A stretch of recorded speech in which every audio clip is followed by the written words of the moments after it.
Brett over at Hidden Creek and Heath. So what I want to do for y'all today is actually make a little short series for you. It's going to be 4 videos. We have so many people who just booked us, who just got engaged. They're first starting out their wedding planning journey.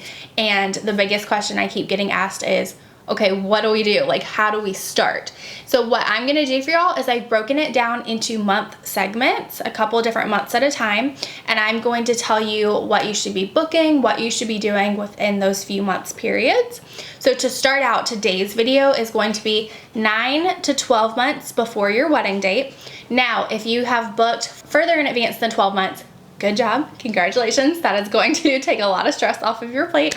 Highly recommend. But if you are more than 12 months out, go ahead and just put this into this category. So 9 to 12 months, or 9 to 15 if you're 15 months, or 9 to 24 if you're 24 months out. However far out, just this is your starting point. So let's talk about what to do first. My very first thing that I always tell people to do after you get engaged is make a guest list. This is going to help you determine so many things. If you know, okay, I have 100 people who have to come to my wedding. I want these people there. Great. Then you know to look at venues that can accommodate 100 people. You're gonna have a lot of options. If you come up with a guest list that is 500 to 700 people and you're like, no, I can't cut this down, this is it, then you are going to be a little more limited on your venue selections, because obviously there are not as many venues that can accommodate that guest count. So starting with your guest count is going to be number 1. Number 2 is going to be budget. You need to have a conversation with your fiance, with your parents, with his parents, anyone who is contributing to this wedding. You need to find out what they are willing to contribute, and you need to be super appreciative, super thankful. Find out if you're paying for it yourselves.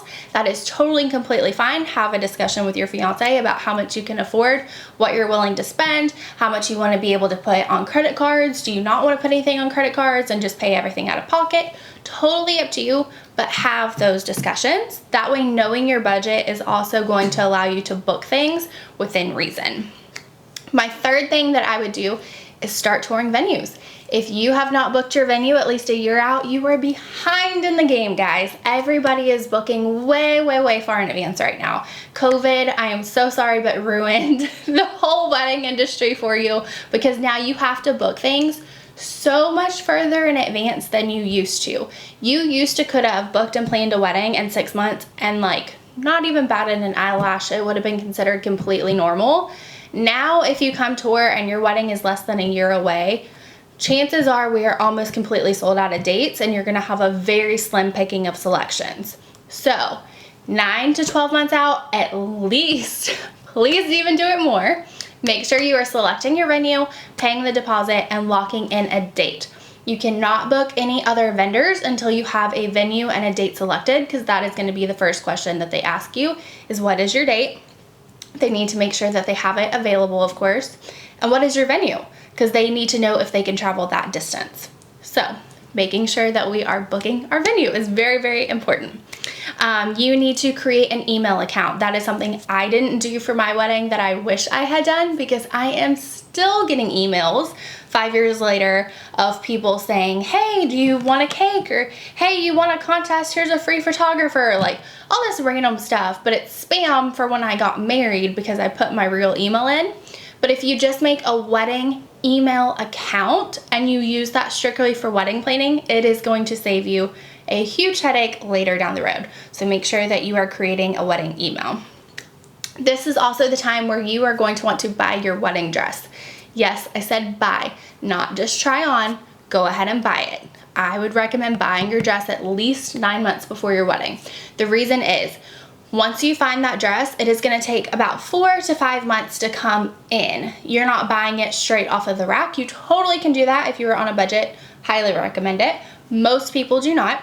So your dress is going to take 4 to 5 months to come in. Then you're going to want to have at least 3 or 4 months for alterations, depending on how many alterations you're having done. Also, how backed up the seamstress is. Again, with COVID, guys, people are backing up like crazy. So you're going to want to allow 3 to 4 months for alterations. And then if you want bridal photos done before the wedding, you need to have those done at least 1 to 1.5 months before the wedding.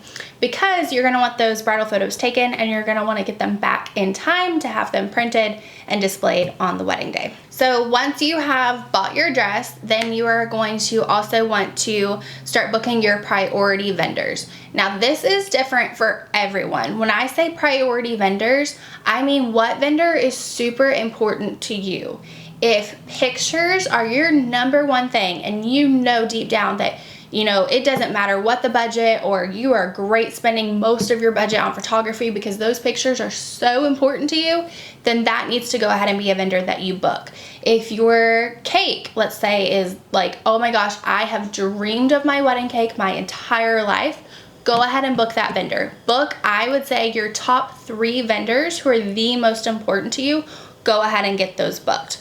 That is going to be different for everyone, so make sure that you are researching, talking things through with your fiance, and figuring out what you think those most important vendors are going to be. This is also the time where you are going to have your engagement party, and then you are also going to select your wedding party. So go ahead and ask all of your girlfriends, all of those guys, the groomsmen, whoever you want to be a part of the wedding, ring bearer, flower girl, go ahead and make sure that you are giving them those proposal boxes or a sweet note or a sweet card, something to commemorate the moment, and asking them to be a part of your special day.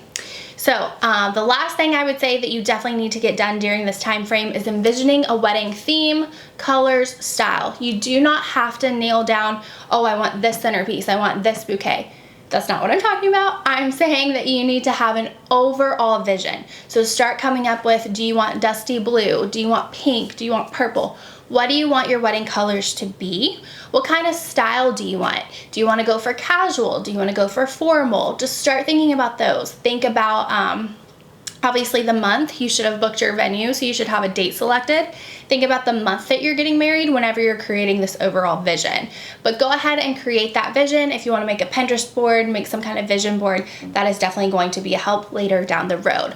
So I hope that this video helped you out. If it did, be sure to tune in next week and I'll do the next section of months. So thank you so much, guys, and I'll see you next week.